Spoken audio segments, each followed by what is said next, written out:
I was born in Iran. I was raised there until I was 18.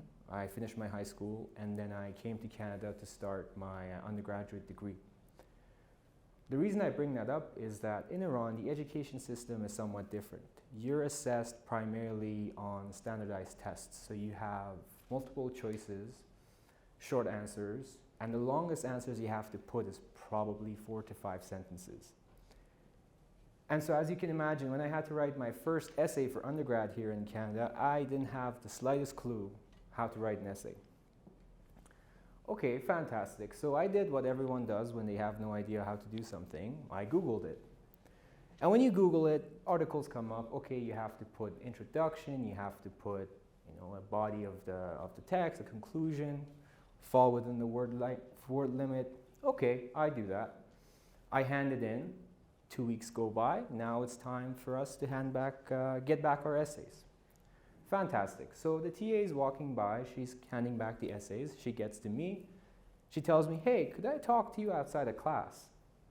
And in my head, I'm thinking, wow, I've written such a fantastic essay. She wants to thank me personally for changing her life, eh?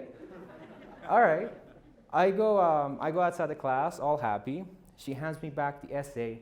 It's a 42%. It's abysmal. And while I was not able to write an essay, apparently, I could read between the lines. This was the worst essay she's ever read. She was asking me if there's anything she could do to help me with that. Fantastic. Fast forward 4 years. This is the last essay I'm writing for my undergrad. I'm taking an English class. And I hand in the last essay. It's the last day of classes. And the professor is handing back the essays. She's asked me, hey, could you stay after class? Now in my head, I'm like, oh, great, here we go again. And then when I stay and she hands me back the essay, this time though, it's a 93%, and she tells me this is one of the best essays she's read in a while. Okay, now that's fantastic. It only took 4 years though, but it happened. I finally got myself out of that bad situation there, yeah. The reason I mentioned that, and the reason I asked you to think about that recent situation of yours, it relates to the topic of this talk, how to get yourself out of a bad situation. And as you might have imagined, the answer there is one step at a time. Now this is not a radical idea, taking things one step at a time. When I was researching some stuff for my talk, I came across this phrase, Rome wasn't built in a day. And the interesting thing is this phrase is 1,000 years old. I did not know this. So we've known for 1,000 years that good things, great things don't happen overnight. So why aren't we all, if we know about this, and this is such an easy thing to understand, why aren't we all Renaissance men? Why aren't we all speaking 50 different languages and playing 40 different instruments? Why is that not happening? And so I started reflecting on my own experience, figuring out what were some of the reasons that would have made me want to quit while I was doing the work I was doing on improving my essay writing.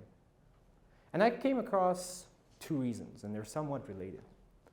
The first one is, one tends to be impatient when they're getting bad results. So when I got that first 42, I was thinking to myself, hey, I want the next one to be a 90-something%. And unsurprisingly, it wasn't. And I was disappointed.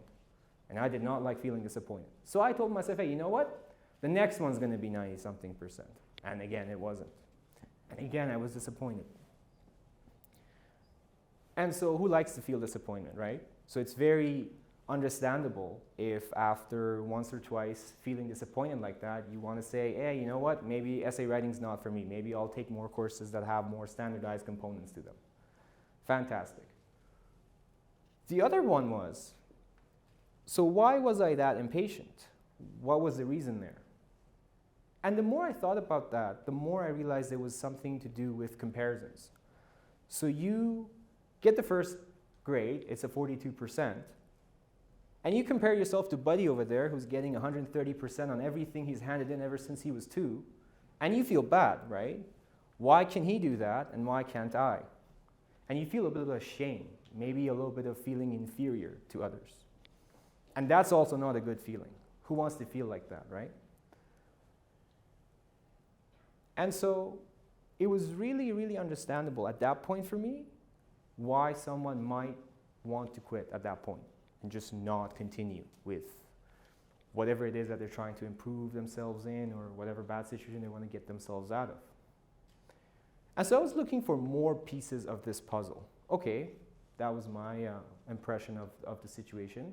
But what is out there? What are some of the habits of people who manage to achieve great things over time? What are some things that help people be more patient? And so there was one study, and this gets misinterpreted quite a bit, so I'll delve a little bit deeper into it, is that observational study about the 10-year rule. That study looked at people who achieved a level of mastery in whatever it was that they're accomplishing. So Olympic athletes, musicians, artists. And they saw that in all of them, they all had at least 10 years of deliberate practice that they were putting into their work. Now, this was just an observation. This was just what they all had in common. Doesn't mean if everyone just puts 10 years, they're going to be masters of the art that they're putting in the focus in. It's just an observation. But the observation was important because it just showed that you're not just born great at something. You have to put in effort into it. And it wasn't just any type of effort, it was deliberate practice. And what deliberate practice meant was they had to have a plan. They had to follow through with the plan, obviously. They had to then observe their plan, get feedback by mentors to see if their plan was going according to how it should have gone. And if it wasn't, to incorporate that feedback and then go through this whole process again. And as you can imagine, that requires a lot of patience. So the next thing I looked at was, okay, what are some factors that affect patience? And this one was an interesting study. So there was these two researchers, and what they'd done was they put mice into 3 different groups. And they wanted to see, in these 3 groups, what factors are going to affect their patience. Now, what they did, the setup of the study was like this. In each of these enclosures, there was a button that if the mice would press, food would drop. On the first one, food would drop 75% of the time when you would press it. On the second one, 50%. Third one, 25% of the time. And so they did this for a few days, get the mice to get used to the whole idea. And after a few days, they just stopped. And they wanted to see what happens. Which group of mice is going to come and push this button for the longest after the whole thing had stopped. Interestingly, they noticed that the group that was getting 75% results of their push of the button came and pushed it for the longest time afterwards. And their conclusion there was, when you see consistent results longer or more than your other groups, you tend to be more patient. And so if you put all of these pieces of the puzzle together, a shape begins to form. If I want to get myself out of a bad situation, what is the way forward, right? And in my head, I'm thinking of a 5-step process, so to speak. The first one being just figure out where you are, right? Sounds simple enough. In my case, I was bad at essay writing. That's where I was. And then you have to figure out where you want to go. I wanted to be better at essay writing. Okay, sounds fair. Here's where we get into the meat of the argument, though. On the second step, you have to find a metric you can track yourself in. So in the case of the essays, I was lucky you could get grades for your essays, so it was easy to track it. The third thing is, you got to do the work to improve. And you have to do it at least a minimum 1 year. Now, when I was coming up here, they mentioned my recent affinity for the sport calisthenics. When I started the sport, the people there were telling me, like, if you're not willing to put in at least a year of work, you should just not come, because you will not notice any difference within the first 3 or 4 months. And they were right. I'm doing 4 months of this now, and maybe recently I'm seeing that I'm able to do some of the movements that they are teaching us. And so you have to do the work at least 1 year. And then on the last step, you gotta track yourself. And this is where it gets really interesting, because this is where everything comes together. When you're tracking yourself, you can see how you're improving over time. So it goes back to seeing results affecting your ability to be more patient, right? But the other thing that also happens here is if you're tracking yourself, if you're seeing where you are in relation to where you were before, it might help you the next time you compare yourself to Buddy over there. Because it would be disingenuous for me to come here and tell you, hey, just don't compare yourself to others.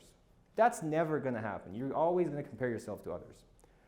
But what will happen is, if you have that metric that you can compare yourself against, you can at least say, well, you know what? Maybe I'm not where Buddy is, but I am way ahead of where I was. And that will give you encouragement to continue and do more. I know at least in my case it does. And then ultimately, you got to learn to enjoy the process. I know in myself, I'm always thinking, well, if I achieve this, I'll be happy. Oh, if I achieve that, I'll be happy, right? Turns out you never are in that perfect state where you've achieved everything you want. You're always in a path to achieve something. You're always in a path to improve something. You're always in a path to get yourself out of something. So it's a lifelong process, so to speak. And so it's very important to learn to enjoy the whole process, because it's going to be a lifelong process. And once you do all of that, the only thing that remains is for you to go out there and do it. And learn to enjoy the process while you're doing it. Thank you for coming to the talk.